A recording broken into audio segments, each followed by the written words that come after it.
Welcome to Chapter 2, Healthy Diets for Nutrition and Meal Planning. So in this chapter we're going to look at kind of what is a healthy diet, what things do we use to guide our discussion around that topic. And I think the first two words here are the most important thing to think about here. So it's an eating pattern. And when we went back and looked at the word diet and talked about that in Chapter 1, we mentioned how, sometimes people think of diet as this weight loss, kind of thing that's just for weight loss, or you either do it or you don't do it.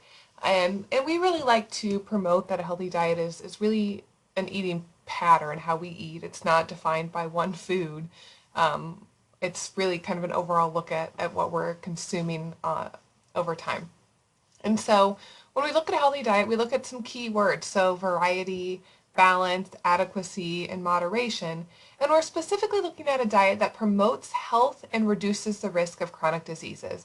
And in the last couple of years, this has become even more crucial of a point, I think, to make, because it seems like in our society, sometimes we look at healthy diet and weight maybe, as a way to eat to be thin, and that's not necessarily what we're looking at here, right? We're looking at overall promotion of good health, reduces the risk of someone developing one of various chronic diseases, and that's really what we're looking at. So it's not just what we, kind of may have heard in the past, or people will still talk about in terms of just related to body size. So this kind of gives you some guidance. I like this little infographic on the adequacy, balance, moderation, and variety. And this goes into that a little bit more. In your book, we'll talk about it too. But variety is choosing different foods within a food group. So eating the rainbow, for example, really, sometimes people will get so hung up on eating perfectly that they'll make themselves eat the exact same things every day just to make it easier, which sometimes, hey, I get that. But sometimes then we're not having any variety in our diet. It's great if you're eating fruit every day, but if you're eating the same exact fruit every day and never anything different, that's not, it's not as great as it could be. And so we really like to, eat a variety of foods within a food group as well, instead of just getting stuck on, broccoli is great. It's one of my favorites, but maybe I'll mix it up, and instead of having that for the only vegetable I eat a variety of vegetables from that group. Balance is the right proportion of foods from each of the food groups, and this is difficult to say what's right. Everyone's a little bit different, and our needs change, but it's really, this looks a little bit more at balance of macronutrients. This is a little bit more of, it's great if you eat vegetables, but your diet may not be adequate if all you eat is vegetables, so getting a good proportion of foods from each group is important. Adequacy then is looking at, are we getting enough of our essential nutrients? And this is really important. Instead of thinking of kind of restriction in terms of diets of what we don't want to be eating, thinking about what we should be eating, and do we need to include more of certain food groups to get more of our essential nutrients that we need. And then moderation is kind of an interesting concept, but and again, it's hard to really measure, but not overindulging in any one type of food or in harmful foods. And again, I don't like to harp on the harmful food nature. There are some foods that are more healthful than others. I don't like to, have a good or bad kind of label on foods. But this is really important. If you're trying to eat enough of variety and balance and adequacy, hopefully moderation kind of naturally follows then as well a little bit, by allowing you to fit everything in, because you're not consuming too much of one thing that maybe then prevents you from getting enough of the other groups in. So, we also think of processed foods when we talk about, kind of a healthy diet, and what comes to mind when you think of processed foods. And this is a new infographic in this edition of the book, and I like that because it really kind of gives a spectrum of less processed to more processed. So, processed foods in general, it's not saying that we can never have any food that's altered from its raw form. So canning, cooking, freezing, milling. So that's not saying we can never do that. That makes our food supply sustainable throughout the year. And some things, maybe canned versions of beans or other things can make it, much more difficult to, or much more, easy to get those foods. And if we never had any of those, it would be more difficult. But there's definitely degrees of processed. So, Frozen spinach is my example here, is obviously, less processed than, the spinach veggie chips or something like that. And so sometimes using those frozen or kind of less processed, but maybe lightly processed foods may be helpful. But, thinking about limiting the kind of heavily processed foods in our diet is thought to be important. So we also can talk about a couple of terms called nutrient density and energy density. And nutrient density is the amount of nutrients that is supplied in a food in relation to the number of calories in that food. And so, this could be something like, we get a ton of vitamins and minerals and things like that from eating fruit. And let's compare that fruit to the same number of calories from a soda. So they're exact same calories, but I'm not getting those vitamins and minerals and nutrients in that soda, and so the fruit would be much more nutrient dense option for me. Energy density then is the amount of energy or calories related to the weight of food. And so this is a kind of a concept that looks at, a food that has a lot more water and fiber is going to have a lower energy density, and a high-fat food may have a higher energy density on that. And so we really look for more nutrient-dense foods that are going to get us a lot of those nutrients throughout our diet. So this is just comparing these meals. And our high nutrient density meal, it's also much more volume too if you look at that, but a turkey sandwich, a cup of tomato soup, a cup of yogurt and berries, and you can see, some vegetables and things like that they're talking about on the sandwich. And this has the same number of calories compared to that high energy density meal of the fast food chicken sandwich and french fries.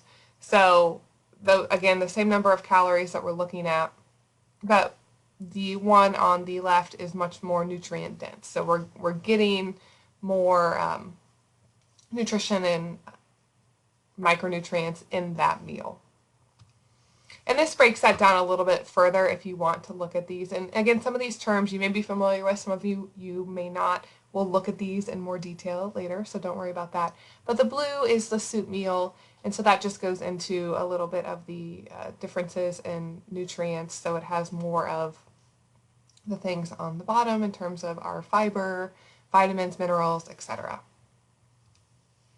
This also is looking at energy density and comparing cashews to grapes to raisins. Now, again, I don't want this to, come across and saying like cashews are bad or raisins are bad or anything, because none of these foods are bad. But this is just looking at what that concept would be, is that, the higher fat, often then it's more energy dense. And again, that's not saying good or bad on those foods. Certainly we need broccoli and we need, healthy fats in our diets as well. So it's just kind of showing you what that concept looks like. So we mentioned in the last chapter briefly some of our SOFAs, so our solid fats and added sugars. And solid fats contain high amounts of saturated fat that are solid at room temperature. And in the fat chapter, we'll look at that a little bit more. And added sugars are sugars that are added to food during processing or food prep, or that you add at the table. And so that's something that we look to decrease in our diets, and for most people, and that again isn't looking at sugar that's naturally in fruit and things that are very nutrient dense, and some sugars that we're adding to the foods. And so again, that concept will come up again, but they just pointed out in this chapter because many convenience foods, and again, I'm not for eliminating convenience foods. There are certain ones that are maybe a little bit more healthful than others, but if have a diet that's really high in those really highly processed convenience foods, they're often high in solid fats and added sugars, and they may be low in some of our micronutrients that we're looking for. So just keep that concept in mind as well. So this slide is really interesting as well. It's looking at the percentage of the population in the U.S., ages 1 or older, so essentially not infants, who do not meet each dietary goal or limit. And so the blue is looking at, kind of where we want people to be for those.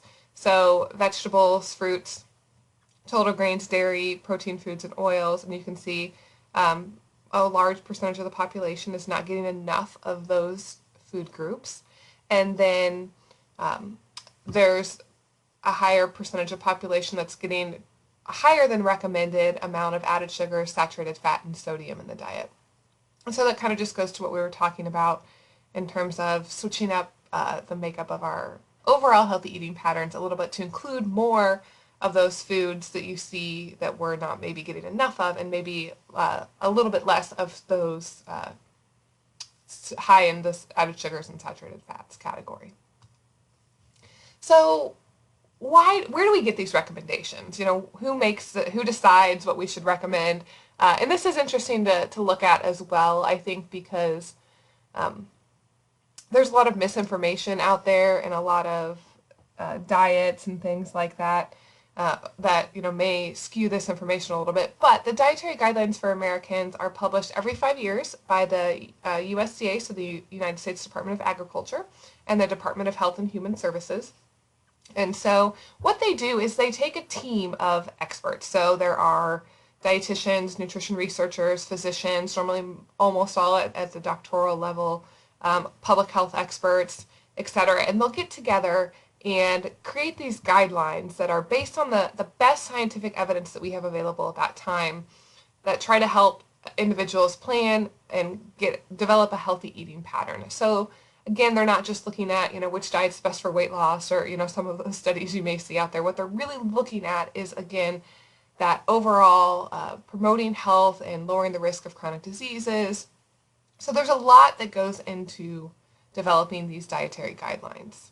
So this was the 8th edition that's valid from 2015 to 2020, so we'll have new ones soon.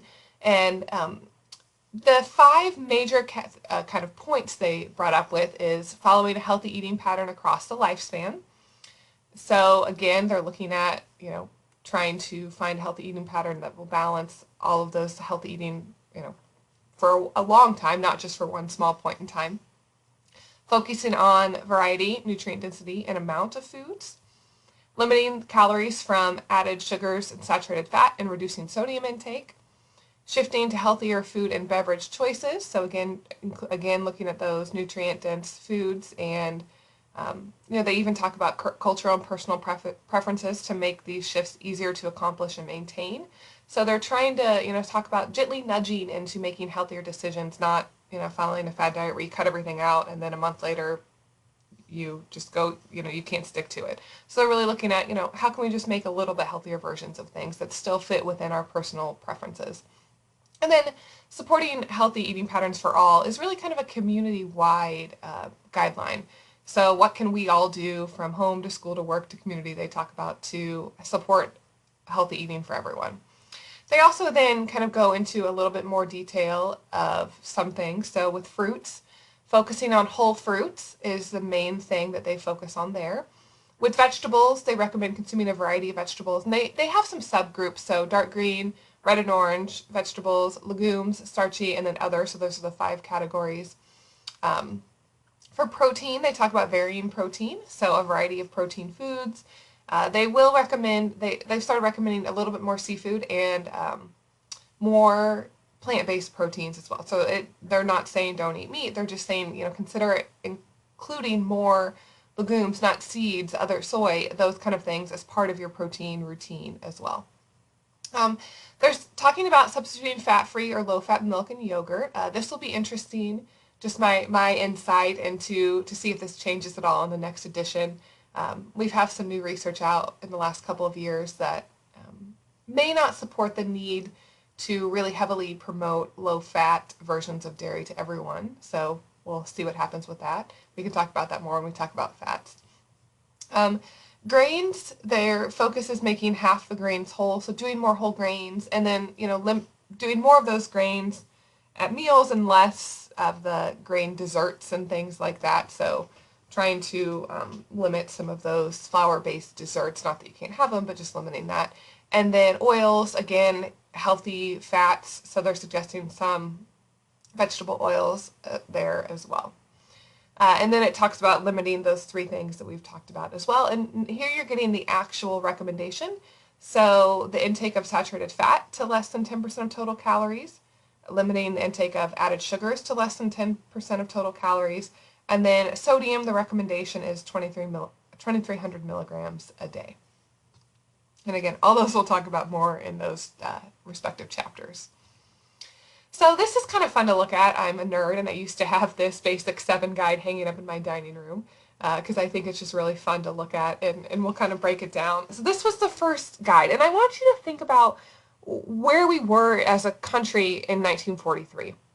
And so the nutrition needs and the public health concerns were very different than they are now.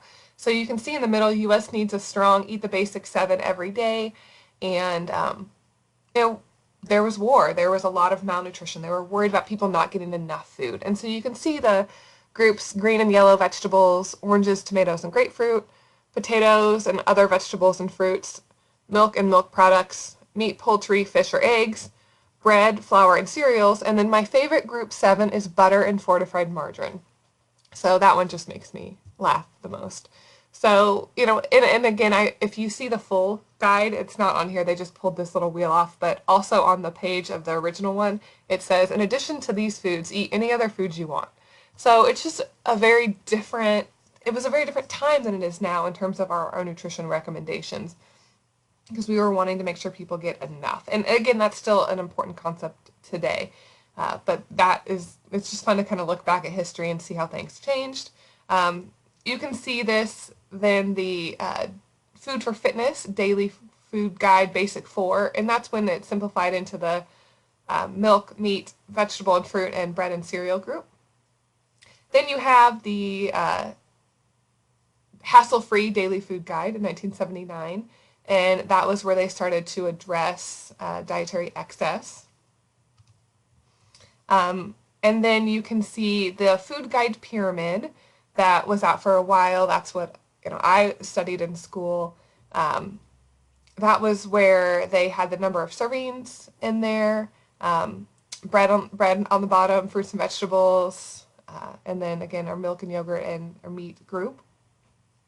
There is a My Pyramid in there that was there for a couple of years. It's kind of a hybrid. It was almost in between the Food Guide Pyramid and My Plate. If you remember seeing that around, that was there as well. It's just not on this diagram. And then since 2011, we've had My Plate, and if you haven't watched, I put a little video up of Stephen Colbert's joke thing he did when the My Plate first came out. It's kind of funny. You should watch it. But this is the most recent one, and it's been since 2011. There were a lot of opinions about this when it first came out. It doesn't give the serving sizes and things like that the pyramids had, and so some people thought it didn't have enough information.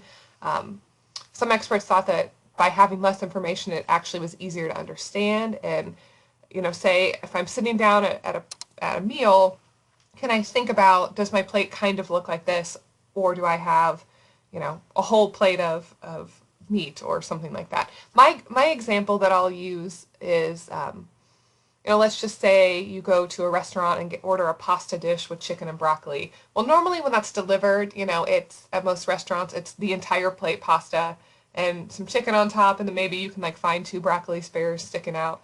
And if we just took that same meal and said, all right, I'm going to have a quarter of my plate pasta, a quarter of my plate the protein, and then maybe half, and I don't tend to put fruits on my plate at meals. It tends to be snacks or with breakfast or something like that.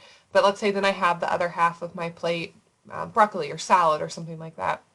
It's going to be a much more balanced way to eat that same meal. I'm still eating pasta with chicken and broccoli, but it's just a little bit different distribution. And so I think that's one way that I look at My Plate as a positive, because that's simple. I can think about that.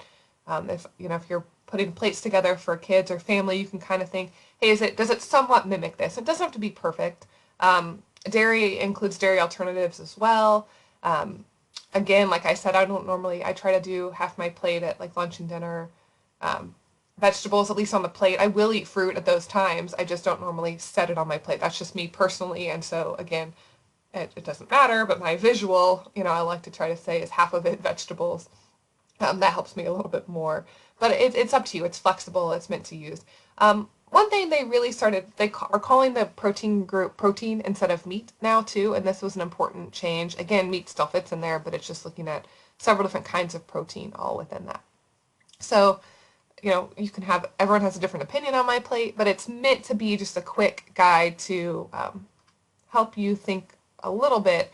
And if most of us could slightly make those small switches to make our meals fit that a little bit better, if I could say half of all my meals were fruit or vegetable, then I'm probably well on my way to meeting the fruit and vegetable requirement, more so than maybe the average American meal would be. So it's also fun to look at eating plans between different countries, and I'll show you some on the next slide. But they're different. If you've traveled or if you're from other countries, you may notice that the common foods may be different, but still a lot of the concepts are the same in terms of what is recommended for those populations. So eat more whole grains, fruits, vegetables, lean proteins, healthy fats, fish. Eating less sugar, or less healthy fat, salt, limit portions, stay active. Those are some really great concepts that tend to kind of go throughout a lot of different ones.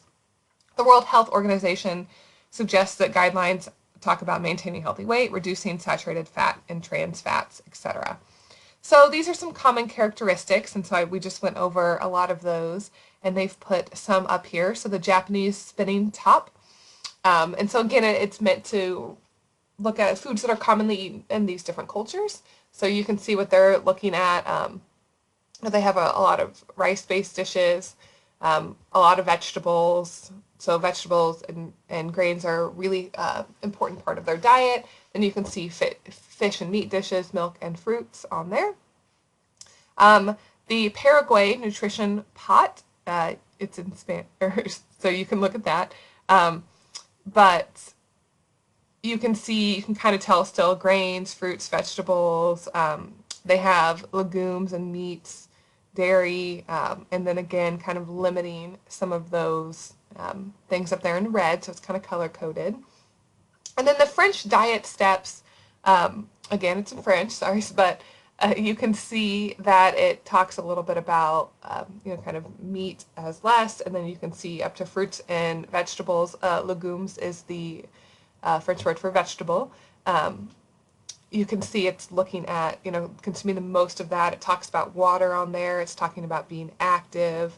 And you can see all of them have some kind of activity and water component to those guides as well. So different cultures, different foods, but similar concept as in terms of what makes a healthy diet.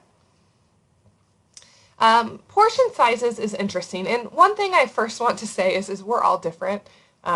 We all have different needs. You can't look around and see that expect that someone who's an athlete who maybe works out several hours a day and is 6'4" is going to need the same amount of calories or serving sizes as an older retired individual who isn't that active and is 5 foot. So we're all going to need different amounts of things, but we can have kind of suggested ranges. And so these are just what counts as a serving size when we're looking at that. So grains, here's what counts as an ounce. Now we may say, that doesn't mean everyone needs the same amount.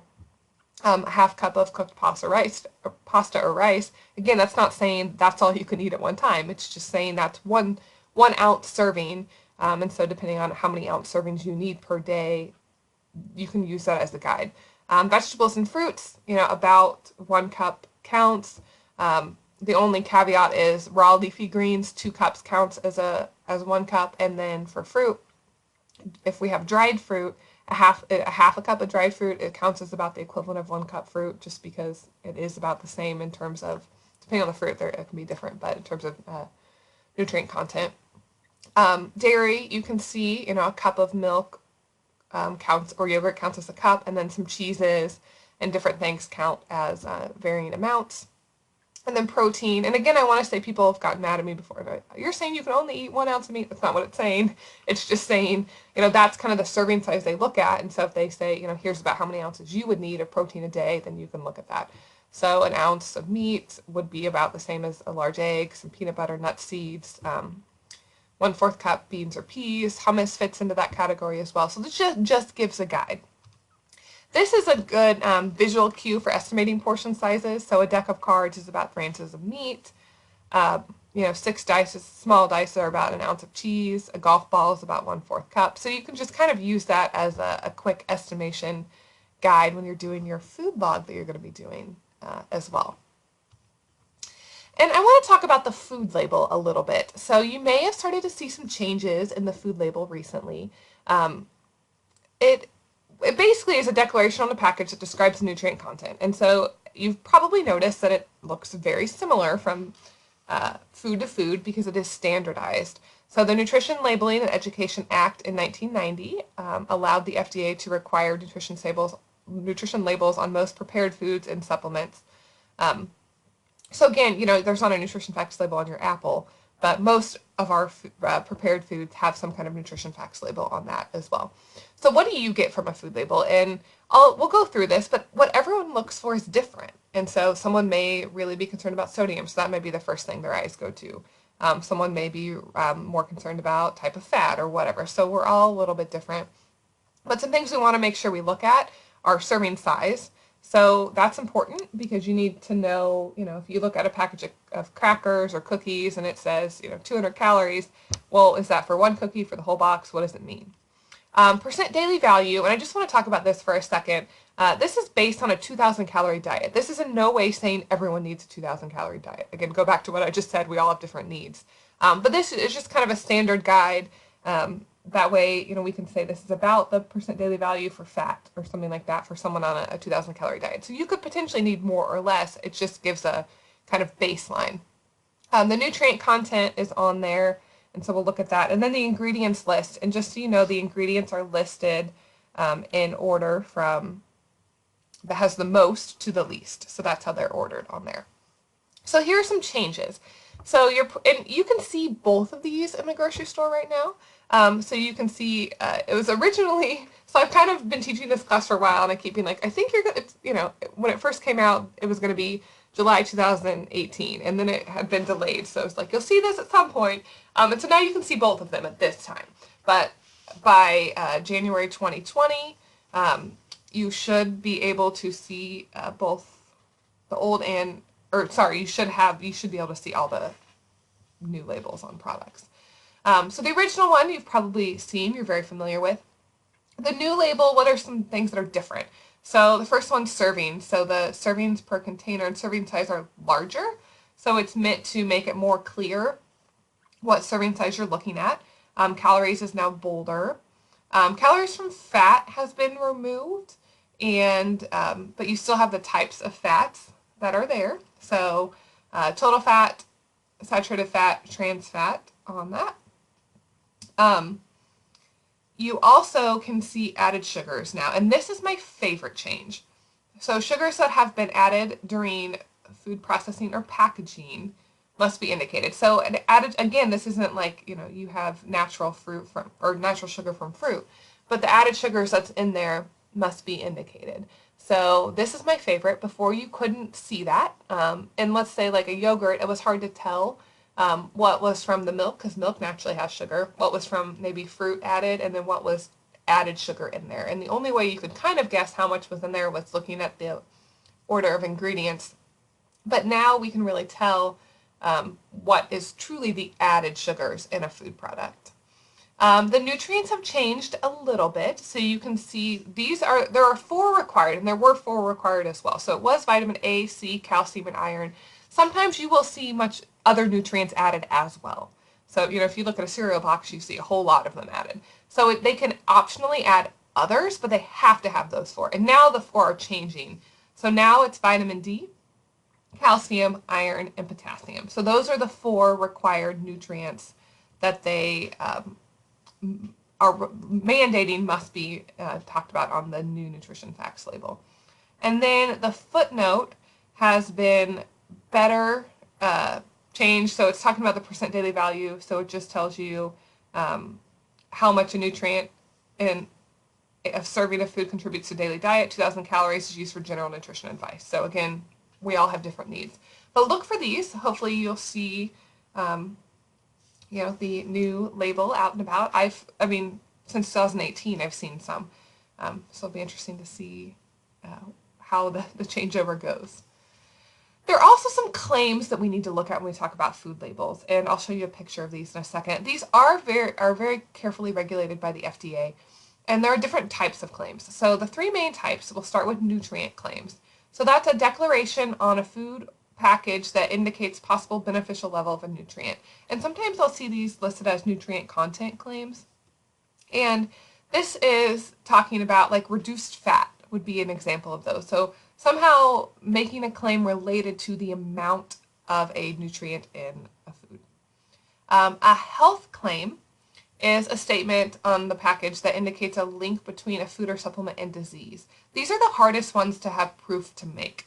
So I'll show you some examples of that. But again, health claim specifically links food to a disease. And a structure function claim is how a food or nutrient might affect the body's structure or function. So it doesn't quite go the way to talk about a disease, but it may kind of imply something or really talk about how the function of the body may be affected. And I'll show you those in a second. But just wanted to break this down again. This is a really good one. I'm not going to read all this to you, but please look at this because I think this breaks down the nutrition facts label even more. And you can see that certain packages you'll have two different columns, which is great, so you don't have to do the math in your head anymore. Like they used to do this with like a soda or something like that. It used to drive me nuts because you would see, all right, there were the serving size was 8 ounces, but it was a 20-ounce bottle, and so the servings per container was about 2.5, and so you had to multiply everything by 2.5. And again, most of us aren't going to, do that accurately well just on the fly. And so a lot of the labels will look like this now, where you can kind of see, all right, this bag of chips is 2 servings, but especially in something that's made to eat, most single serving bags of chips like that are made to, or most people kind of look at it as what you're going to eat at one time. And so we'll break this down a little bit more. So please look this over. If you have questions, let me know, but I think it breaks this down nicely. So this is the claims I was talking about. So the nutrient content claim, so something like good, source high, reduced, you have to have certain levels to meet that. So like to say something's a good source, it needs to be at least 10 to 19% of the daily value per serving of that food. To say something's a higher excellent source, it needs to have at least 20% of the daily value. Other claims, even like reduced, that's an interesting one. And to be reduced fat, let's say, it has to be at least 25% less fat than the original. So I can't make have a product that has 20 grams of fat and make another version that has 19 and call it reduced fat. It would need to be at least 25% lower to make that claim. Again, then the health claim is with the disease, and so you can see that there. This is one of the claims that's allowed. There aren't that many health claims that are actually allowed because they have to be approved by the FDA. But this is showing 3 grams of soluble fiber from oatmeal daily in a diet low in saturated fat and cholesterol may reduce the risk of heart disease. So it's actually mentioning heart disease. And then something like that heart healthy thing or calcium builds strong bones. Those are examples of structure function claim where it talks about what the nutrient may do for health, but it doesn't talk about a disease. And again, this just breaks that down even further to see what that looks like. So we'll do a assignment where we're looking at these a little bit more in detail as well. One thing I want to talk about is that word healthy may only be used for foods that provide healthy levels of fat, cholesterol, and sodium. There's kind of some arguments about this, but there were like some granola bars, I think, that had a lot of nuts in it, and so it was I think it was too high in fat to use it, but they were trying to fight that, so I don't know what the outcome will be on that, but they'll look at that. With health claims, they have a jelly bean rule, and so they try to say, you can't put a lot of fiber in candy and call it, this helps reduce the risk of heart disease. So if the food doesn't have a lot of natural nutritional value, then they won't allow health claims on there as well. So the last concept for this chapter is talking a little bit about a food desert. And what this is a neighborhood or community with little access to a variety of affordable foods that are healthy. So maybe there are places where there are a lot of corner stores that have a lot of processed foods but really don't have access to fresh produce in that area. Other things like that. So I've got some things for you to look at. There's just a quick video from DC. I did used to work in DC, so I've seen food deserts on that. And then a food environment atlas that allows you to kind of break down and print off some maps and see what the food environment is where you live or a county that you want to look at. You know, what is the demographics like? What is the access to grocery stores? Those kind of things. And this is some nationwide maps that looks at some of these things and why we care. And again, this isn't the end all be all, but the blue is low income households and low access to grocery stores. And you can see, especially in rural areas, we may see a lot of this where it may be more difficult to get to a full service grocery store. In more of the urban areas, we see more related to no cars, not having cars and not being able to get to the grocery store as well.